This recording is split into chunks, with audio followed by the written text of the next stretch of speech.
Alors nous sommes arrivés vers la fin de la lettre datée du 27 Nissan 1958, où Rabbi Israël, au dessert, donc, écrit à son correspondant Zalman Shazar, le président Zalman Shazar, des présidents d'État d'Israël, qui n'était pas encore à l'époque, qu'il est devenu par la suite, que l'essentiel du fait que l'exil du peuple juif se poursuit encore, c'est-à-dire qu'on est encore en exil parce qu'on est encore il y a finalement sous la domination des nations, et on n'est pas libre complètement, et puis on voit aussi qu'il y a beaucoup de problèmes et de souffrances.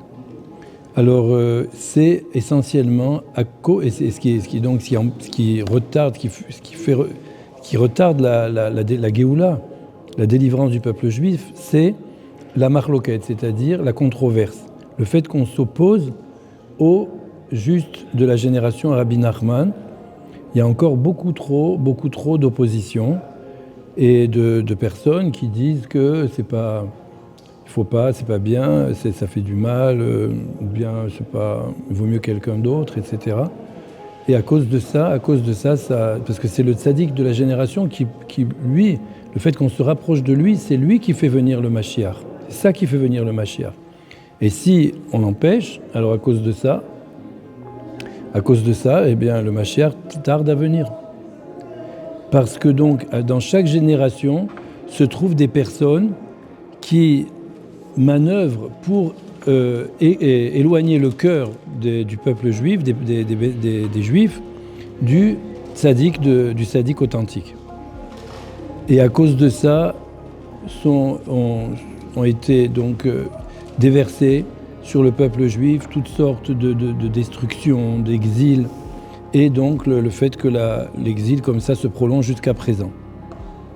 Mais en tout cas, malgré tout, Hachem Yitbarach, Kadosh Baruch Hu, il est toujours donc là, c'est lui qui est quand même qui tient tout dans ses mains, et que c'est lui que tout se fait comme il veut. Ça veut dire qu'on ne perd pas l'espoir. On sait qu'Hachem veut finalement que vienne la délivrance, et il faut avoir confiance que ça va venir. On ne sait pas quand, mais on est sûr que ça va venir. Parce que effectivement, dans chaque génération se trouvent des tzadikim et des personnes intègres et sincères qui accompagnent le tzadik, qui sont ses élèves, les élèves du grand tzadik, et qui sont contents qu'il est là, qui ne font pas de toute de concurrence avec lui. Au contraire, ils sont très contents qu'il est grand comme ça. Et grâce à cela, c'est très important aussi, parce qu'on voit de Aaron à Cohen, c'est marqué comme ça, et dans l'Ikutei Halachot, Rabbi Nathan parle de ça, que Aaron à Cohen, il a une très grande part dans la Géoula qu'il y a eu quand ils sont sortis de Mitzrayim. Pourquoi ? Parce que c'était lui le grand de la génération, le grand tzaddik de la génération à l'époque, puisque Moshe Rabbeinu, lui, s'était sauvé à Midian. Et puis Moshe Rabbeinu n'était pas connu aussi comme ça, il habitait chez Paro, tout ça, chez le pharaon. Alors le fait que Aaron à Cohen, quand il a vu son frère, qui était plus jeune que lui pourtant, de 3 ans, il a vu venir et revenir en Égypte, et qu'il a su il était devenu un très grand tzaddik, non seulement il s'est annulé devant lui, mais en plus il a été content. Il a marqué qu'il a été content dans son cœur s'est réjoui d'avoir comme ça un frère qu'il a surpassé de beaucoup.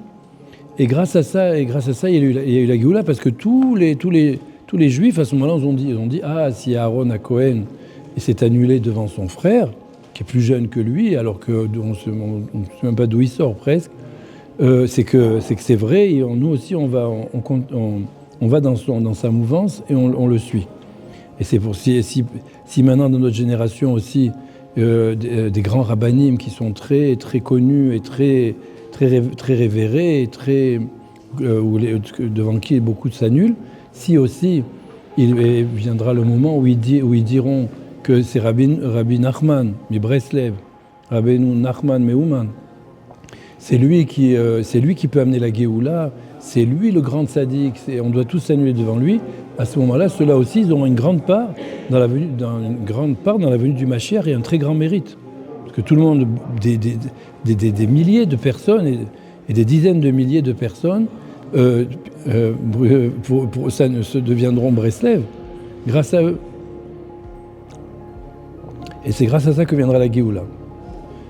Maintenant, celui qui veut se sauver du feu de la controverse, alors qu'est-ce qu'il doit faire? C'est-à-dire ne pas se mettre la tête dedans dans la marloquette, dans la controverse. Et c'est vraiment quelque chose qui amène beaucoup de la shonara et beaucoup de colère et beaucoup de mauvaises choses. Alors, il veut s'en éloigner. Alors, c'est quoi? Quel est le conseil? C'est grâce à la vérité. Il faut qu'il s'attache à la vérité.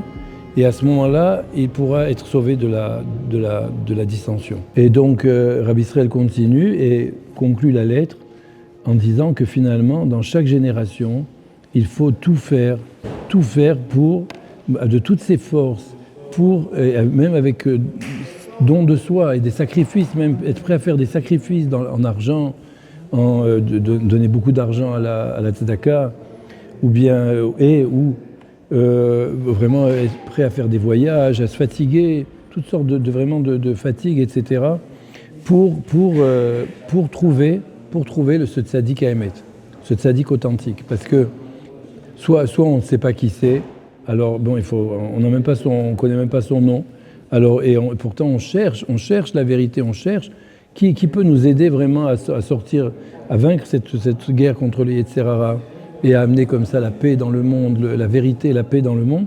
Alors il faut bien sûr beaucoup chercher pour connaître son identité et son adresse, comme c'est le cas de Rabbi Nachman. Son nom c'est Nachman, Nachman, et son adresse c'est Ouman.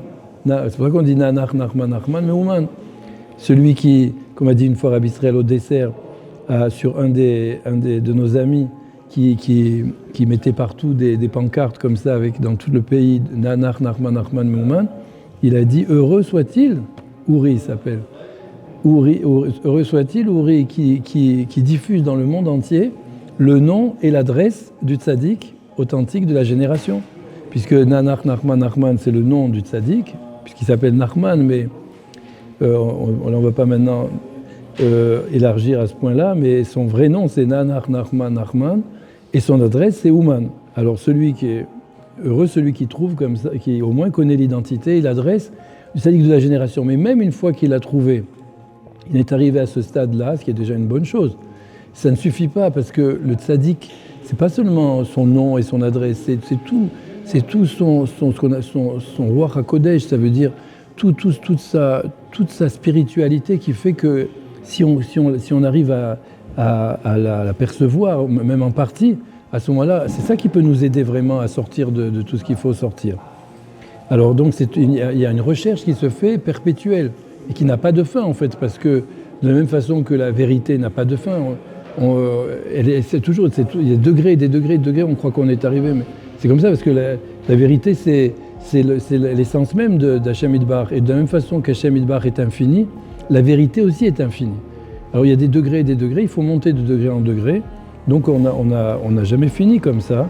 Et heureux celui comme on a dit, qui fait tout pour se rapprocher de la vérité, se rapprocher du tzaddik authentique de la génération. Et donc heureux soit-il celui qui fait ça, parce que grâce à lui, il a une part dans la Géoula, dans la délivrance, dans la venue du Mashiach. Heureux celui qui fait ça, heureux celui qui attend cela, qui se languit de ça, et heureux celui qui vraiment passe tous ses jours à se languir et à désirer fortement cette chose, et puis à faire bien sûr ce qu'il faut pour ça, ce qu'il peut, de faire tout ce qu'il peut pour ça. Et à ce moment-là, donc c'est quelqu'un qui a un très très grand mérite et qui sera grandement récompensé dans ce monde-ci et dans le monde futur. Voilà, nous passons à la lettre suivante, qui elle est datée on ne sait pas, il n'y a pas marqué le mois, il y a marqué seulement que c'était un jeudi et toujours en 1958. Mais certainement elle a été classée ici parce celui qui a compilé les lettres, il a compris d'après le contenu des lettres que c'est une lettre qui se situe après celle qu'on vient de d'étudier ensemble. Alors, oui, il écrit cette lettre à toujours donc Rabbi Israël, donc au dessert, qui écrit cette lettre à Zalman Shazar et qui lui dit qu'il faut beaucoup remercier et louanger le Créateur qui nous a fait arriver à ce jour-là où il y a eu tout le monde entier a vu des miracles et des merveilles, des choses vraiment dévoilées, et aussi il y a eu des choses qui sont cachées aussi, qui se sont passées à cette époque-là. Le monde entier a vu cela, sûrement sur comment il y a le peuple juif, en particulier qui a les habitants, le peuple qui habite en Eretz Israël, a eu a eu une grande délivrance à ce moment-là, des nissim sûrement avec la guerre contre les ennemis, etc. Alors, alors à ce moment-là, donc Rabbi Israël fait le vœu que ça continue et qu'on puisse voir aussi l'essentiel parce que l'essentiel de la délivrance, c'est-à-dire le dévoilement du tzaddik authentique, que c'est ça la vraie délivrance. Parce que quand le tzaddik authentique de la génération Rabbi Nachman de Breslev se dévoile, à ce moment-là, vraiment, c'est la délivrance pour chacun de nous et pour l'ensemble du peuple. Et parce que ce qui s'est passé à cette époque-là, on ne s'est pas mentionné, et que c'était une grande chose, mais bon, ça reste après que ça peut revenir encore d'autres guerres, et ça reste quand même que beaucoup de Juifs sont encore dans la souffrance, dans toutes sortes de choses. C'est parce qu'il manque, et que Dieu nous en préserve. C'était une délivrance, disons, ponctuelle et partielle, ce qui est bien sûr, on est bien content quand même, hein. Mais par rapport à la délivrance, vraiment, où ça y est, tout s'arrange pour l'ensemble du peuple juif et pour chacun de nous, qu'on n'a plus comme ça sans arrêt des punitions qui nous tombent sur le dos et sur la tête parce qu'on se comporte encore mal, etc. Grâce au fait que le tzaddik s'est dévoilé complètement et que ça y est, on arrive à complètement à surmonter le Yetzer Hara. Alors ensuite, Rabbi Israël continue et commence à parler de la sainteté de la terre d'Israël. Il rapporte donc bien sûr à chaque fois tout ce que rapporte Rabbi Israël, ce sont des enseignements de Rabbi Nachman ou de son élève Rabbi Nathan. Et il n'invente rien. C'est que des choses qu'on peut trouver vraiment dans les livres ou bien dans les paroles qu'il a reçues de maître à élève jusqu'à lui.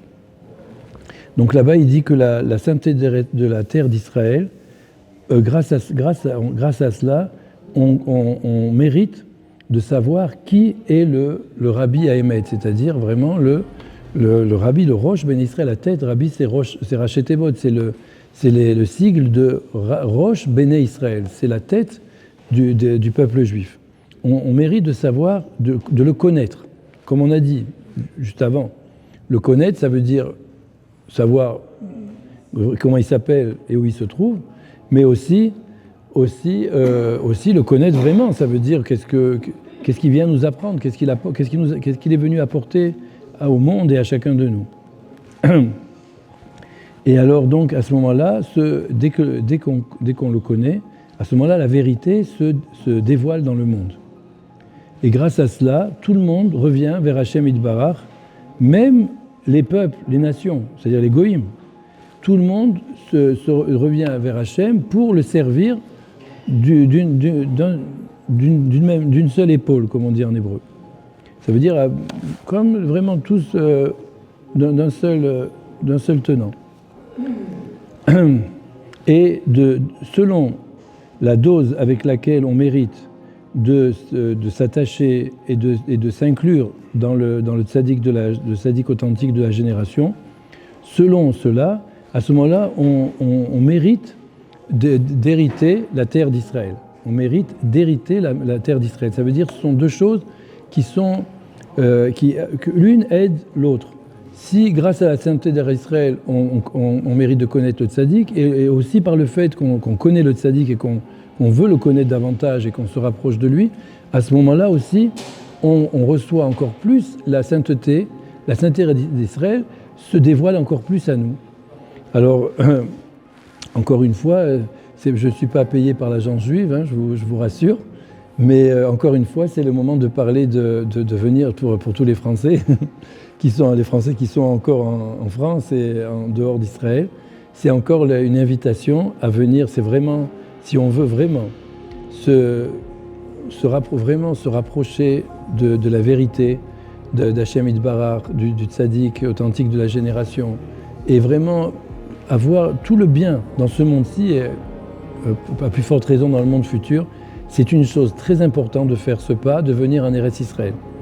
Et ça me fait penser parce que j'ai parlé de l'agence juive, que quand j'ai fait mon Aliyah, Baruch Hashem, alors l'agence juive nous a distribué des brochures comme ça pour nous aider à nous préparer, à avoir une bonne intégration. Et dans une des brochures, ils ont parlé tout simplement de Rabbi Nachman de Breslev, qui disait, eux-mêmes ils ont dit celui-là, c'est bien de le mentionner parce que vraiment il donne vraiment des languissements et de la volonté de venir en Eretz Israël. Effectivement, c'est grâce à lui qu'on est là.